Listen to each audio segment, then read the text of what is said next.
அனைவருக்கும் திருப்பசு அஸ்ட்ரோ சார்பாக இனிய வணக்கங்கள். குரோதி வருடமான தமிழ் புத்தாண்டு வருடப்பிறப்பில் நாம் இப்போது பார்க்கும் ராசி தனுசு ராசி. தனுசு ராசிக்கு இந்த ஆண்டு தொடக்கத்திலேயே கோச்சார கிரகங்கள் எந்த மாதிரி நிலையில் இருக்குன்னு நம்ம பார்க்கும்போது, தைரியஸ்தானங்கிற 3ஆம் இடத்துல சனி செவ்வாயும், 4ஆம் இடத்துல சுக்கிர பகவான், ராகு பகவான், புதன் பகவானும், பஞ்சமம் ஸ்தானங்கிற இடத்துல சூரியன் மற்றும் குரு பகவானும், கேந்திரஸ்தானமான கலத்திரஸ்தானத்தில் சந்திரன் பகவானும், கர்மஸ்தானங்கிற தொழில் ஸ்தானத்தில் கேது பகவான். இந்த மாதிரி காலகட்டத்தில் தான் நம்மளுக்கு குரோதி வருடம் பிறகுது. இந்த மாதிரி பிறப்பு இருக்கும்போது இது தனுசு ராசிக்கு எந்த மாதிரி பலன்களை கொடுக்க போகுது அப்படின்னு நம்ம பார்த்தோம்னா, தனுசு ராசிக்கு முதல் வேலையாக குரு பகவான் மே 1ஆம் தேதி பயிற்சி ஆயிடுவார். பயிற்சியான அதாவது மேசத்திலிருந்து ரிஷபத்துக்கு மே 1 பயிற்சி ஆன உடனேயே அவர் மிக முக்கியமான வேலை செய்கிறது, குடும்பத்தில் இருந்த சிக்கல்களை குறைக்க போகிறார். ஏன்னா தனுசு ராசிகள் இந்த 7.5 வருடமாகவே அதிகமாக பாதிக்கப்பட்டது எதுனா குடும்ப பிரச்சனைகளை தான். ஸோ அப்படி சிக்கின குடும்ப பிரச்சனையில் யாரெல்லாம் சிக்கிட்டு இருக்கீங்களோ அவங்க எல்லாருக்குமே ஒரு விடுப்பு கொடுக்க போகிறார். ஸோ குடும்பத்தில் ஒரு ஒற்றுமை எடுக்க போகுது. அண்ணன் தம்பிகளை சண்டை இருந்துச்சா அந்த சிக்கல்லாம் குறைய போகுது. அப்பா அம்மா நமக்கு சாதகமாக இல்லாமல் இருந்தாங்களோ அவங்க இப்போ உங்களுக்கு உதவி செய்ய போகிறாங்க. அது மட்டும் இல்லாமல் யாராச்சும் கோர்ட் கேட்டில் விவாகரத்து போயிருக்கா, கணவன் மனைவி பிரச்சனை வந்து கோர்ட்டில் விவாகரத்து வரைக்கும் போய்கிட்டு இருக்கா, நிச்சயமாக அது உங்களுக்கு சாதகமாக இருக்கும்னா சேர்ந்து வாழ்றதுக்கான அமைப்புகளை உருவாக்கி கொடுக்கும். அப்படின்னா இருவரும் மன ஒத்து பிறருக்கான வாய்ப்புகளையும் ஏற்படுத்தி கொடுக்கும். ஸோ இந்த மாதிரி முதல்ல இந்த வருடம் உங்களுக்கு ஃபஸ்ட்டு நடக்கப்போகிற மிக முக்கியமான விஷயம் குடும்பத்தில் சந்தோஷமான விஷயங்கள் நடக்கிறது, குடும்பம் ஒற்றுமையாக இருக்கிறது. இதுதான் மெயினாக இந்த வருடத்தை நாம் எதிர்பார்க்கலாம். ஏன்னா தனுசு ராசிக்காரங்களை அதிகமாக அடி வாங்கினது இந்த ஒரு விஷயத்தில் மட்டும்தான்.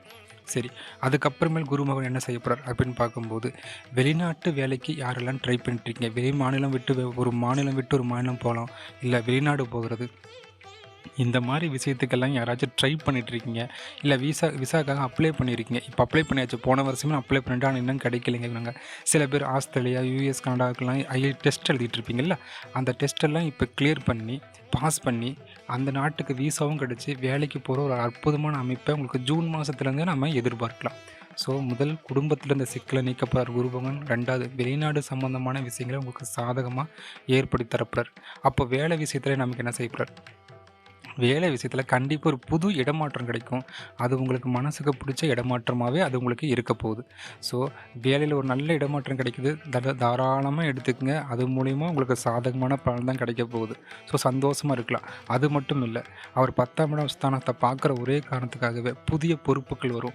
நீங்கள் எந்த இப்போ ஜாயின் பண்ண ஒரு 10-20 நாள்லேயே உங்களுக்கான ப்ரமோஷன் ஆகவோ, இல்லை உங்களுக்கு ஒரு பொறுப்பை கையில் கொடுத்து ஒரு ஹெட்டாக மாற்றிடுவாங்க. ஸோ அதை ஹேண்டில் பண்ணுற பக்குவமும் இப்போ உங்களுக்கு இருக்கும். ஏன்னா 7.5 வருஷம் நீங்கள் பட்ட பாடில் எல்லாத்தையும் கற்றுக்கிட்டீங்க. ஸோ இனி எல்லாத்தையும் மெயின்டைன் பண்ணுற சாதுரியமும் சாமர்த்தியமும் இந்த வருஷம் உங்களுக்கு தாராளமாக இருக்க போகுது. ஸோ வேலை ஒரு அற்புதமான மாற்றம் கிடைக்க போகுது குரு பகவானால். வெளிநாட்டு வாய்ப்புகளும் உங்களுக்கு சாதகமாக வரப்போகுது. ஸோ இது அத்தனையுமே உங்களுக்கு குரு பகவான் இந்த வருஷம் கொடுக்க காத்துக்கிட்டு இருக்கார். அப்போ சனி பகவான் இந்த 7.5 வருஷம் பண்ணதுக்கு இன்னும் என்ன அவர் பலன் கொடுக்க போகிறார் அப்படின்னு பார்க்கும்போது, சகோதர உறவு முறையில் இருந்த சிக்கல் எல்லாம் குறைய போகுது. தைரியம், தன்னம்பிக்கை, எதையும் தன்னால் செய்ய முடியுங்கிற ஒரு நம்பிக்கை இந்த வருஷம் உங்களுக்கு கிடைக்கும். இது சனி பகவான் இந்த வருஷம் உங்களுக்கு கொடுக்குற ஒரு அற்புதமான வாய்ப்பு. அதே மாதிரி சிறு தூர பயணங்கள் மூலயமா ஆதாயங்கள் ஏற்படும் இந்த வருஷம் உங்களுக்கு. அப்போது சனி பகவானும் உங்களுக்கு சாதகமாக இருக்கார். குரு பகவானும் உங்களுக்கு தேவையான வேலையெல்லாம், அதாவது குடும்பத்தில் இருந்த அனைத்து பிரச்சனை நீக்கி சுபமான வேலையை செய்ய குரு பகவானும் இருக்கா.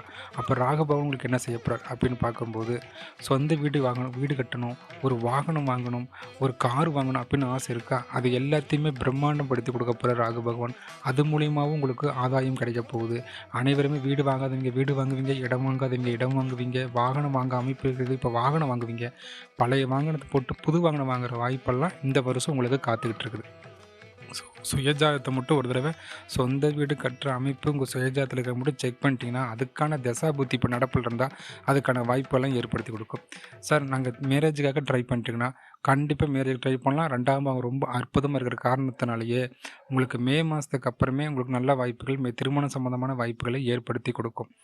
அப்போது சொந்த வீடு அமைகிறது, குடும்ப உறவு ஒற்றுமையாக இருக்கிறது, வெளிநாட்டு பயணங்கள், வேலையில் நல்ல மாற்றங்கள், அதே மாரி ஷேர் மார்க்கெட்ல இருக்கிறவங்களுக்குலாம் ஒரு நல்ல வாய்ப்பு இந்த வருஷம். ஏன்னா, பஞ்சமஸ்தானத்துக்கு 2ஆம் இடத்துல 5க்கு 2ஆம் இடத்துல குரு பகவான் போகறதுனால, கண்டிப்பா ஷேர் மார்க்கெட்ல ஒரு அற்புதமான லாபங்கள் கிடைக்குது. ஸோ, ஷேர் மார்க்கெட் ட்ரேடிங் பண்றவங்களுக்கும் இந்த வருஷம் ரொம்ப நல்லாவே இருக்க போது.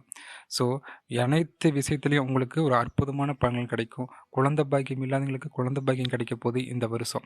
அதுவும் உங்களுக்கு ஆகஸ்ட் மாசத்துக்கு அப்புறம் ரொம்ப அற்புதமா வாய்ப்புகள் கூடி வருது.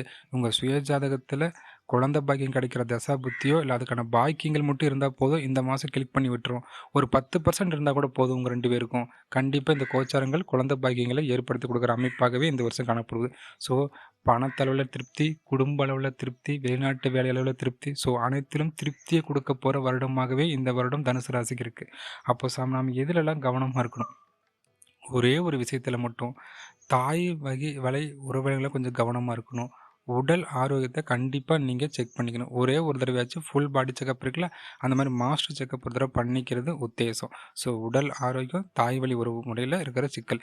இந்த 2ல மட்டும் நம்ம கவனமா இருந்துட்டாவே போதும். இந்த வருஷத்த அற்புதமா நாம கொண்டு போயிரலாம்.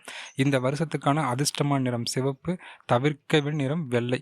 பரிகாரம் அப்படின்னு பார்க்கும்போது, என்னதான் குரு பகவான் உங்களுக்கு அனைத்து நலமும் குடுத்தாலும், தான் ராசிக்கு 6ல போய் அவர் மறையிற ஒரே காரணத்தால, ஸ்தான பலம் இல்லாம இருக்கிற ஒரே காரணத்துக்காக, யானைகளுக்கு வாழைப்பழமாவோ, இல்ல தர்பூசணியோ இந்த மாரி பழங்கள அதுக்கு உணவா குடுத்துட்டு வாங்க வியாழக்கிழமை, வியாழக்கிழமை.